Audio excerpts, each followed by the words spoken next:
नमस्कार, मैं हूं आपके साथ में हिमांशु दीक्षित। तीर्थराज प्रयागराज में त्रिवेणी संगम के तट पर सनातन आस्था का महापर्व महाकुंभ 2025 की शुरुआत होने जा रही है। महाकुंभ में 40 से 45 करोड़ श्रद्धालुओं के प्रयागराज आने का अनुमान है, जो गंगा, यमुना और सरस्वती के पवित्र संगम में अमृत स्नान करेंगे। और इसके साथ ही लाखों की संख्या में श्रद्धालु संगम तट पर महाकुंभ की प्राचीन परंपरा कल्पवास का पालन करते हुए रहेंगे। इस बार महाकुंभ खास माना जा रहा है, बहुत खास माना जा रहा है, क्योंकि 144 साल बाद एक दुर्लभ संयोग बनने जा रहा है, जिसका संबंध समुद्र मंथन से माना जाता है, जिसके दौरान देवताओं और राक्षसों ने अमृत के लिए संघर्ष किया था। इस दिन सूर्य, चंद्रमा और बृहस्पति ग्रहों की शुभ स्थिति बन रही है, जो कि उस समय समुद्र मंथन के दौरान भी बनी थी, ठीक वैसी। साथ ही महाकुंभ पर रवि योग का निर्माण होने जा रहा है। रवि योग कल सुबह 7:15 से होगा और 10:38 पर इसका समापन होगा रवि योग का। और इसी दिन भद्रावास योग का भी संयोग बन रहा है। अब इस योग में भगवान विष्णु की पूजा करना काफी फलदायी माना जाता है। प्रयागराज महाकुंभ में 6 अमृत स्नान होंगे, जिन्हें पहले शाही स्नान कहा जाता था। महाकुंभ मेला का पहला अमृत स्नान 13 जनवरी यानी कल होगा। दूसरा अमृत स्नान 14 जनवरी 2025 को मकर संक्रांति पर होगा। तीसरा अमृत स्नान 29 जनवरी 2025 को मौनी अमावस्या पर होगा। चौथा अमृत स्नान 2 फरवरी 2025 को बसंत पंचमी पर होगा। पांचवा अमृत स्नान 12 फरवरी 2025 को माघ पूर्णिमा पर होगा। और आखिरी अमृत स्नान जो है वो 26 फरवरी 2025 को महाशिवरात्रि के पावन पर्व पर होगा। महाकुंभ के लिए आज आखिरी अखाड़े की पेशवाई निकाली गई। श्री पंचायती बड़ा उदासीन अखाड़े के 1000 से ज्यादा साधु संत ऊंट, घोड़े, रथ पर सवार होकर महाकुंभ के लिए निकले। और कल यानी 13 जनवरी को महाकुंभ का पहला स्नान है। ऐसे में आज ही श्रद्धालु वहां पर पहुंचने लगे हैं। ये देखिए, सड़कों पर श्रद्धालुओं की लाइन लगी है। ये श्रद्धालु महाकुंभ मेला क्षेत्र में प्रवेश कर रहे हैं। महाकुंभ 2025 को सफल बनाने के लिए सभी सरकारी एजेंसियों ने पूरी ताकत झोंक दी है। श्रद्धालुओं को किसी तरह की दिक्कत ना हो, इसके लिए पूरे इंतजाम भी किए गए हैं। ये तस्वीरें जो आप देख रहे हैं, इसमें आपको अलग अलग तरीके से पता चलेगा कि क्या खास इंतजाम यहां पर किए गए। तो महाकुंभ की शुरुआत में सिर्फ चंद घंटे बाकी रह गए, चंद घंटे, और इसके पहले ही प्रयागराज अध्यात्म के संगम में पूरी तरह से डूब चुका है, सराबोर हो गया। 13 जनवरी यानी कल के महाकुंभ मेले की विधिवत शुरुआत होगी। टाइम्स नाउ ऑफ भारत पर हम आपको सबसे पहले यह बताने जा रहे हैं कि महाकुंभ की शुरुआत पर अखाड़ों में वो कौन सी सनातनी प्रक्रिया होगी जिसका पालन किया जाएगा। देखिए, संगम नगरी के मेला क्षेत्र से हमारे संवाददाता आशुतोष सिंह की सुपर एक्सक्लूसिव रिपोर्ट। 13 जनवरी से महाकुंभ की विधिवत शुरुआत होने जा रही है और इस दौरान वो कौन सी वैदिक प्रक्रिया होगी जिसका निर्वहन संत समाज की ओर से किया जाएगा। अखाड़े के अंदर वो कौन सी जगह होगी जहां पर धार्मिक अनुष्ठान किए जाएंगे और कैसे महाकुंभ की शुरुआत होगी। टाइम्स नाउ नव भारत आपको एक एक प्रक्रिया से वाकिफ कराने जा रहा है। देखिए, इस वक्त हम पंचायती निरंजनी अखाड़े के अंदर मौजूद हैं और इस अखाड़े के अंदर आते ही ठीक बीचों बीच आपको ये धर्म ध्वजा दिखाई पड़ेगी।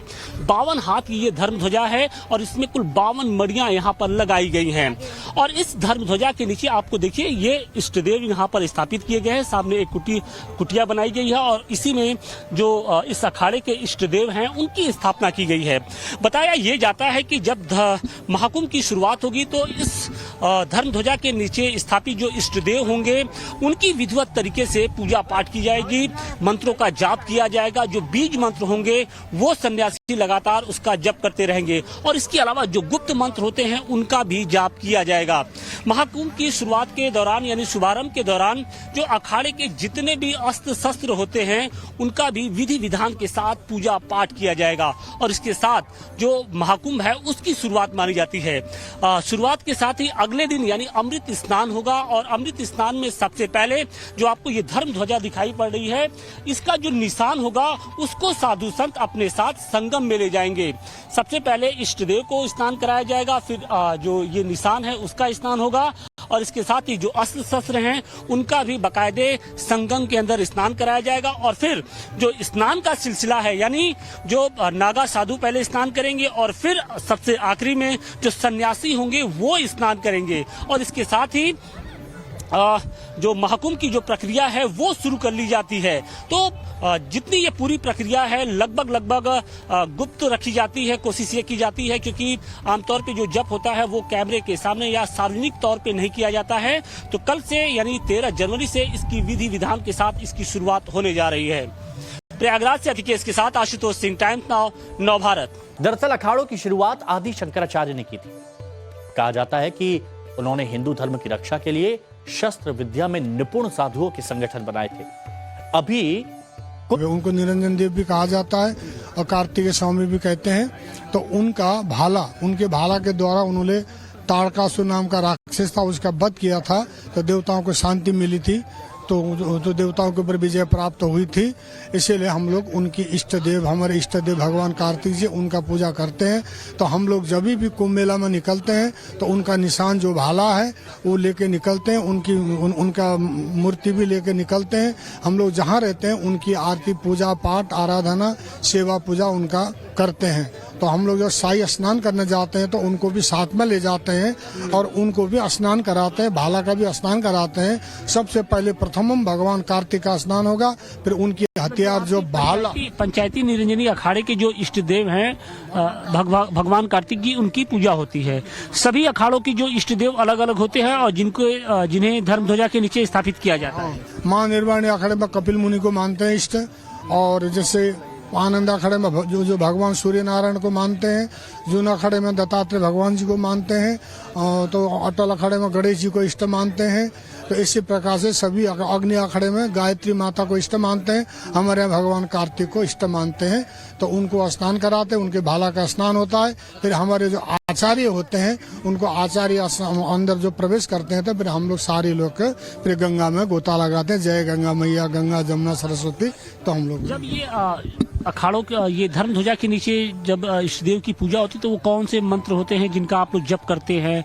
क्या कोई गुप्त मंत्र होता है जिनको आप सार्वजनिक तौर पे? कुछ गुप्त मंत्र होता है, वो मंत्र नहीं बताई जाती है, खैर कुछ गोपनीय होती है, गोपनीय रखा जाता है। ऐसे तो हम लोग ज्यादा करके भाई ओम नमः शिवाय का भी जप होता है, भगवान कार्तिक जी का मंत्र विशेष करके उनका होता है। हाँ, तो वो हम नहीं बताने चाहेंगे आपको, तो विशेष गोपनीय होता है, तो उनकी पूजा होती है।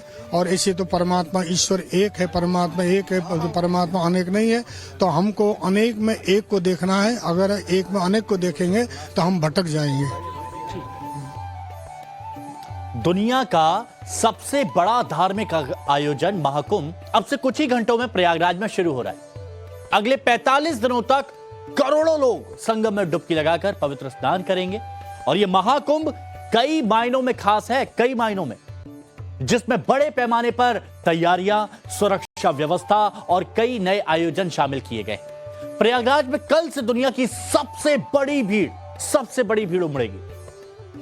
गंगा, यमुना और पौराणिक सरस्वती के संगम पर 4000 हेक्टेयर में फैला एक अस्थायी जिला बनाया गया है, जहां अगले 45 दिनों तक देश विदेश से करोड़ों श्रद्धालु पवित्र स्नान के लिए आएंगे। और इस महाकुंभ के लिए करीब 12,670 करोड़ रुपए का बजट रखा गया है, जिसमें केंद्र और उत्तर प्रदेश सरकार दोनों ने मिलकर 410 से ज्यादा प्रोजेक्ट पूरे किए हैं। ये 45 दिन प्रशासन के लिए बहुत बड़ी परीक्षा होगी, जहां उन्हें बिजली, पानी, सुरक्षा, क्राउड कंट्रोल, ट्रैफिक मैनेजमेंट और इमरजेंसी सेवाओं जैसी चुनौतियों का सामना करना पड़ेगा। देखिए, प्रशासन का यह दावा है कि महाकुंभ में करीब 40 करोड़ लोग आ सकते हैं और यह भारत की कुल आबादी का करीब 1/4 है, 1/4। अगर यह अनुमान सही साबित होता है तो उसका मतलब यह है कि महाकुंभ में हर दिन औसतन 90 लाख लोग आएंगे। प्रयागराज को देश के बाकी हिस्सों से जोड़ने के लिए 13,000 से ज्यादा ट्रेन और 250 उड़ानें मिलेंगी। 5 लाख कारों की क्षमता वाली 100 से अधिक पार्किंग बनाई गई। नए जिले के सभी 25 सेक्टरों में कई भाषाओं में बातचीत करने में सक्षम 100 गाइड भी वहां पर मौजूद रहेंगे। और इसके अलावा 100 बेड का अस्पताल है, 20 बेड के 2 उपकेंद्र अस्पताल हैं, 25 चिकित्सा केंद्र बनाए गए हैं, 125 एम्बुलेंस स्टैंड बाय पर रहेंगे और इस बार 50,000 से अधिक पुलिसकर्मी तैनात किए गए हैं। 50,000 से अधिक। यह आंकड़ा उत्तराखंड जैसे राज्य के पुलिस बल के आकार से 2 गुना है। 2 गुना। मेला क्षेत्र में 56 पुलिस स्टेशन, 3 पुलिस लाइन और 3 ट्रैफिक पुलिस लाइन है। आशुतोष हमारे सहयोगी हमारे साथ में जुड़े हुए हैं, सीधे उनका रुख करते हैं। आशुतोष, हम तो यहां पर समझ ही रहे होंगे कि वहां पर इस वक्त कितना अलौकिक और दिव्य भव्य नजारा होगा। जो तैयारियों के बारे में अभी हमने अपने दर्शकों को बताया, बहुत से लोग और जानना चाहते हैं कि वहां पर क्या हो रहा है। कुछ ही घंटों का समय बचा है, शुरू हो जाएगा कुंभ, और अभी क्या दिख रहा है वहां पर, जरा बताइए।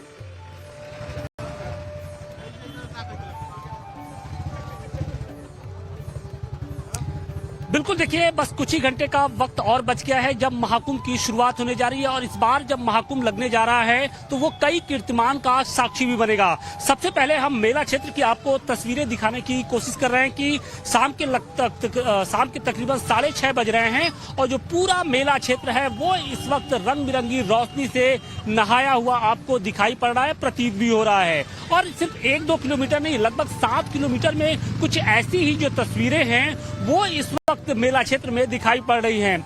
किसी आम छोटे से शहर के तरह यहाँ पर भी ट्रैफिक की व्यवस्था की गई है। और न सिर्फ ट्रैफिक की व्यवस्था की गई है, हर कदम कदम पर सुरक्षा के भी जो इंतजाम हैं वो किस तरीके से पुख्ता किए गए हैं वो मैं आपको दिखाने की कोशिश कर रहा हूँ। कि देखिए इस वक्त हम सेक्टर 18 में मौजूद है और यहाँ पर देखिए किस तरीके से जो भीड़ है श्रद्धालुओं की वो पहुंचनी शुरू हो गई है और यहाँ पर किस तरीके की सिक्योरिटी के इंतजाम किए गए हैं। आप इन तस्वीरों से समझिए कि यहाँ पर जो सिविल पुलिस के साथ साथ जो पैरामिलिट्री फोर्स के जो जवान हैं वो भी तैनात किए गए हैं। पुलिस सहायता केंद्र बनाए गए हैं जहां पर आम श्रद्धालुओं को बिल्कुल मुफ्त में बिल्कुल जो उनकी सहायता है वो की जा रही है। और बिल्कुल ये सारे इंतजाम देख रहे हैं और इसीलिए कहा गया ना भूतो ना भविष्यति वाले महाकुंभ इस बार ये होने जा रहा है। शुक्रिया आपका हमारे साथ जुड़ने के लिए। तो महाकुंभ में दुनिया के 100 से ज्यादा देशों के सनातनी इस वक्त पहुंच रहे हैं। आस्था के इस पर्व को लेकर उत्साह है, लेकिन आपको बता दें कि सिर्फ टाइम्स नाउ न भारत पर आपको महाकुंभ की सबसे बड़ी कवरेज दिखेगी।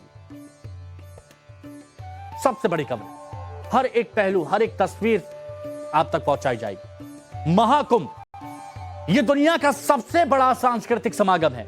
इसका ना सिर्फ आध्यात्मिक महत्व है बल्कि इसका आर्थिक प्रभाव भी उतना ही असाधारण है।